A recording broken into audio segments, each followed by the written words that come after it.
Capítulo 14. Cierto día Jonatán, hijo de Saúl, sin decirle nada a su padre, le ordenó a su escudero: ven acá, vamos a cruzar al otro lado, donde está el destacamento de los filisteos. Y es que Saúl estaba en las afueras de Gibeá, bajo un granado en Migrón, y tenía con él unos 600 hombres. El ephod lo llevaba Abías, hijo de Ahitob, que era hermano de Icabod, el hijo de Finés y nieto de Elí, sacerdote del Señor en Silo. Nadie sabía que Jonatán había salido, y para llegar a la guarnición filistea, Jonatán tenía que cruzar un paso entre dos peñascos, llamados Bosés y Sene. El primero estaba al norte, frente a Micmas, el otro al sur, frente a Geba.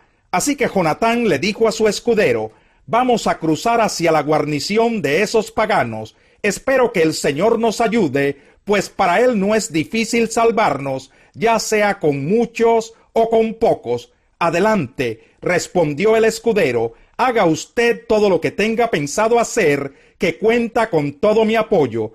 Bien, dijo Jonatán, vamos a cruzar hasta donde están ellos, para que nos vean. Si nos dicen: esperen a que los alcancemos, ahí nos quedaremos en vez de avanzar. Pero si nos dicen: vengan acá, avanzaremos, pues será señal de que el Señor nos va a dar la victoria.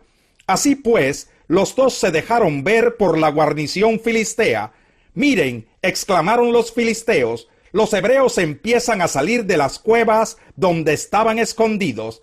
Entonces los soldados de la guarnición les gritaron a Jonatán y a su escudero: vengan acá, tenemos algo que decirles. Ven conmigo, le dijo Jonatán a su escudero, porque el Señor le ha dado la victoria a Israel. Jonatán trepó con pies y manos, seguido por su escudero. A los filisteos que eran derribados por Jonatán, el escudero los remataba. En ese primer encuentro, que tuvo lugar en un espacio reducido, Jonatán y su escudero mataron a unos 20 hombres. Cundió entonces el pánico en el campamento filisteo y entre el ejército que estaba en el campo abierto. Todos ellos se acobardaron, incluso los soldados de la guarnición y las tropas de asalto. Hasta la tierra tembló y hubo un pánico extraordinario. Desde Gibeá de Benjamín, los centinelas de Saúl podían ver que el campamento huía en desbandada. Saúl dijo entonces a sus soldados: pasen revista a ver quién de los nuestros falta. Así lo hicieron, y resultó que faltaban Jonatán y su escudero. Entonces Saúl le pidió a Ahías que trajera el arca de Dios. En aquel tiempo el arca estaba con los israelitas, pero mientras hablaban, el desconcierto en el campamento filisteo se hizo peor. Así que Saúl le dijo al sacerdote: no lo hagas.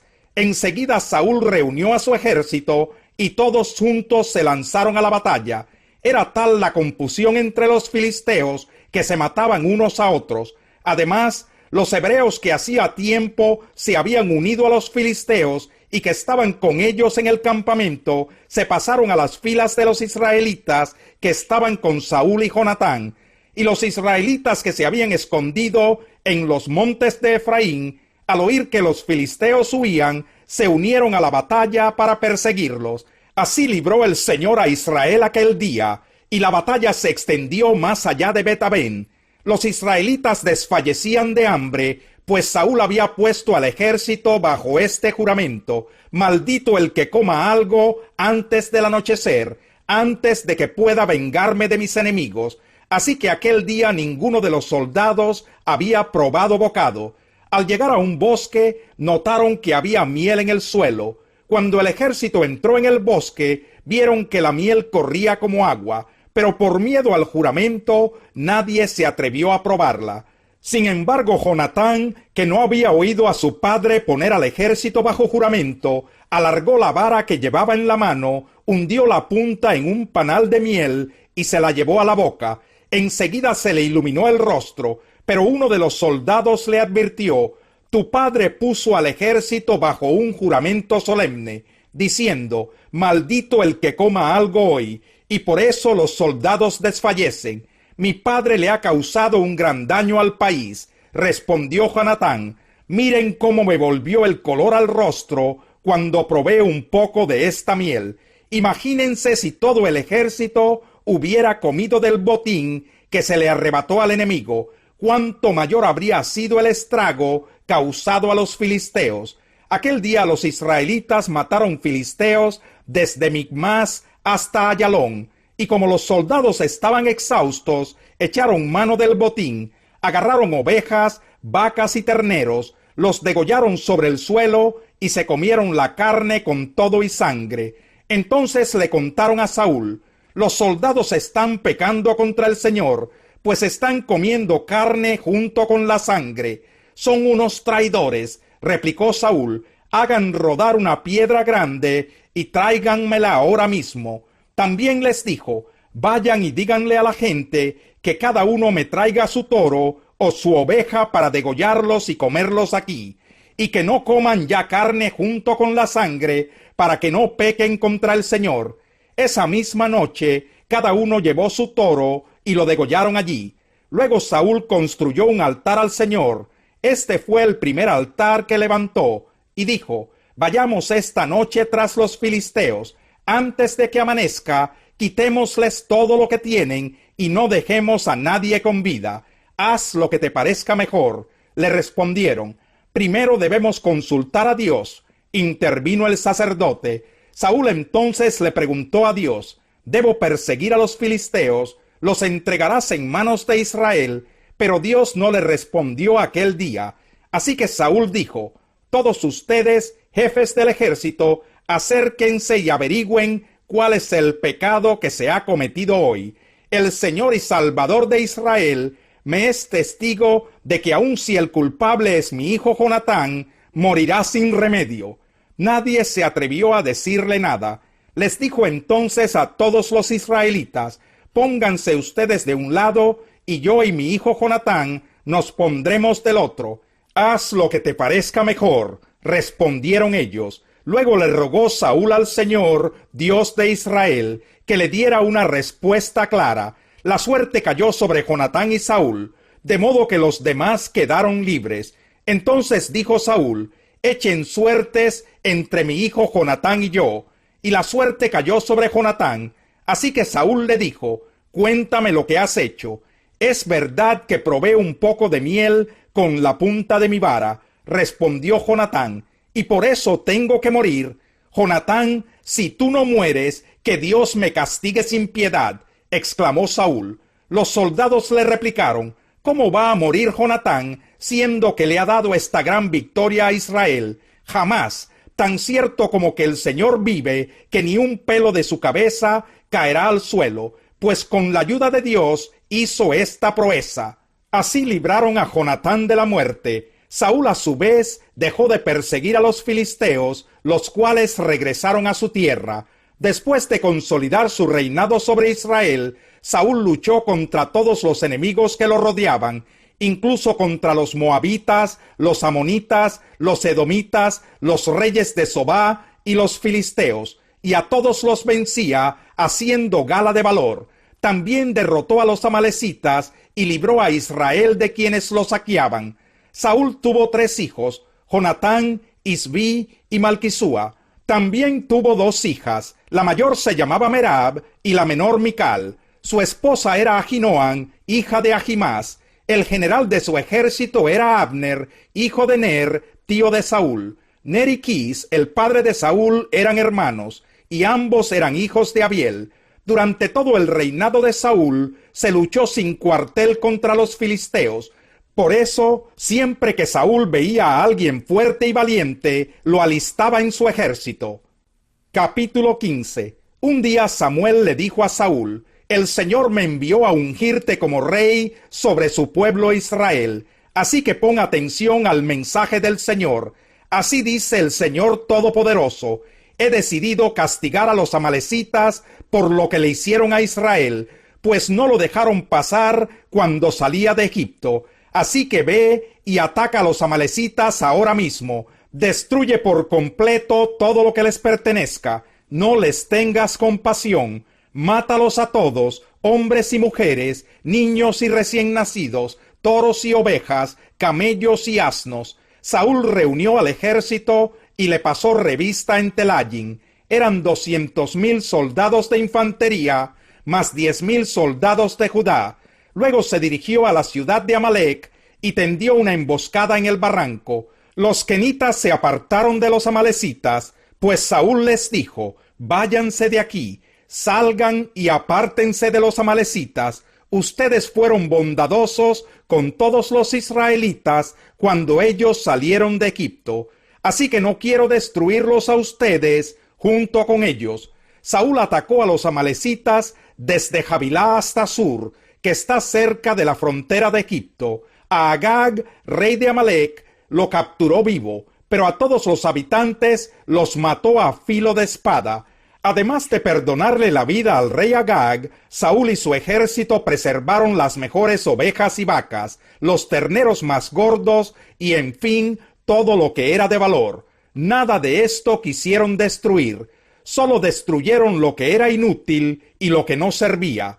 La palabra del Señor vino a Samuel: me arrepiento de haber hecho rey a Saúl, pues se ha apartado de mí y no ha llevado a cabo mis instrucciones. Tanto se alteró Samuel que pasó la noche clamando al Señor. Por la mañana muy temprano se levantó y fue a encontrarse con Saúl. Pero le dijeron: Saúl se fue a Carmel y allí se erigió un monumento. Luego dio una vuelta y continuó hacia Gilgal. Cuando Samuel llegó, Saúl le dijo: que el Señor te bendiga. He cumplido las instrucciones del Señor. Y entonces, ¿qué significan esos balidos de oveja que me parece oír? Le reclamó Samuel. ¿Y cómo es que oigo mugidos de vaca? Son las que nuestras tropas trajeron del país de Amalec. Respondió Saúl: dejaron con vida a las mejores ovejas y vacas para ofrecerlas al Señor tu Dios, pero todo lo demás lo destruimos. Basta, lo interrumpió Samuel. Voy a comunicarte lo que el Señor me dijo anoche. Te escucho, respondió Saúl. Entonces Samuel le dijo: ¿no es cierto que aunque te creías poca cosa, has llegado a ser jefe de las tribus de Israel? ¿No fue el Señor quien te ungió como rey de Israel y te envió a cumplir una misión? Él te dijo: ve y destruye a esos pecadores, los amalecitas, atácalos hasta acabar con ellos. ¿Por qué entonces no obedeciste al Señor? ¿Por qué echaste mano del botín e hiciste lo que ofende al Señor? Yo sí he obedecido al Señor, insistió Saúl. He cumplido la misión que él me encomendó. Traje prisionero a Agag, rey de Amalec, pero destruí a los amalecitas, y del botín los soldados tomaron ovejas y vacas con el propósito de ofrecerlas en Gilgal al Señor tu Dios. Samuel respondió: ¿qué le agrada más al Señor? ¿que le ofrezcan holocaustos y sacrificios, o que se obedezca lo que él dice? El obedecer vale más que el sacrificio, y prestar atención más que la grasa de carneros. La rebeldía es tan grave como la adivinación, y la arrogancia como el pecado de la idolatría. Y como tú has rechazado la palabra del Señor, él te ha rechazado como rey. He pecado, admitió Saúl, he quebrantado el mandato del Señor y tus instrucciones. Los soldados me intimidaron y les hice caso, pero te ruego que perdones mi pecado y que regreses conmigo para adorar al Señor. No voy a regresar contigo, le respondió Samuel. Tú has rechazado la palabra del Señor, y él te ha rechazado como rey de Israel. Cuando Samuel se dio vuelta para irse, Saúl le agarró el borde del manto y se lo arrancó. Entonces Samuel le dijo: hoy mismo el Señor ha arrancado de tus manos el reino de Israel, y se lo ha entregado a otro más digno que tú. En verdad, el que es la gloria de Israel no miente ni cambia de parecer, pues no es hombre para que se arrepienta. He pecado, respondió Saúl, pero te pido que por ahora me sigas reconociendo ante los ancianos de mi pueblo y ante todo Israel. Regresa conmigo para adorar al Señor tu Dios. Samuel regresó con él, y Saúl adoró al Señor. Luego dijo Samuel: tráiganme a Agag, rey de Amalec. Agag se le acercó muy confiado, pues pensaba: sin duda que el trago amargo de la muerte ya pasó. Pero Samuel le dijo: ya que tu espada dejó a tantas mujeres sin hijos, también sin su hijo se quedará tu madre. Y allí en Gilgal, en presencia del Señor, Samuel descuartizó a Agag. Luego regresó a Ramá, mientras que Saúl se fue a su casa en Gibeá de Saúl. Y como el Señor se había arrepentido de haber hecho a Saúl rey de Israel, nunca más volvió Samuel a ver a Saúl, sino que hizo duelo por él. Capítulo 10. Hermanos, el deseo de mi corazón y mi oración a Dios por los israelitas es que lleguen a ser salvos. Puedo declarar en favor de ellos que muestran celo por Dios, pero su celo no se basa en el conocimiento. No conociendo la justicia que proviene de Dios y procurando establecer la suya propia, no se sometieron a la justicia de Dios. De hecho, Cristo es el fin de la ley, para que todo el que cree reciba la justicia. Así describe Moisés la justicia que se basa en la ley. Quien practique estas cosas vivirá por ellas. Pero la justicia que se basa en la fe afirma: no digas en tu corazón, ¿quién subirá al cielo? Es decir, para hacer bajar a Cristo. O ¿quién bajará al abismo? Es decir, para hacer subir a Cristo de entre los muertos. ¿Qué afirma entonces? La palabra está cerca de ti, la tienes en la boca y en el corazón. Esta es la palabra de fe que predicamos, que si confiesas con tu boca que Jesús es el Señor y crees en tu corazón que Dios lo levantó de entre los muertos, serás salvo. Porque con el corazón se cree para ser justificado, pero con la boca se confiesa para ser salvo. Así dice la Escritura: todo el que confíe en Él no será jamás defraudado. No hay diferencia entre judíos y gentiles, pues el mismo Señor es Señor de todos y bendice abundantemente a cuantos lo invocan. Porque todo el que invoque el nombre del Señor será salvo. Ahora bien, ¿cómo invocarán a aquel en quien no han creído? ¿Y cómo creerán en aquel de quien no han oído? ¿Y cómo oirán si no hay quien les predique?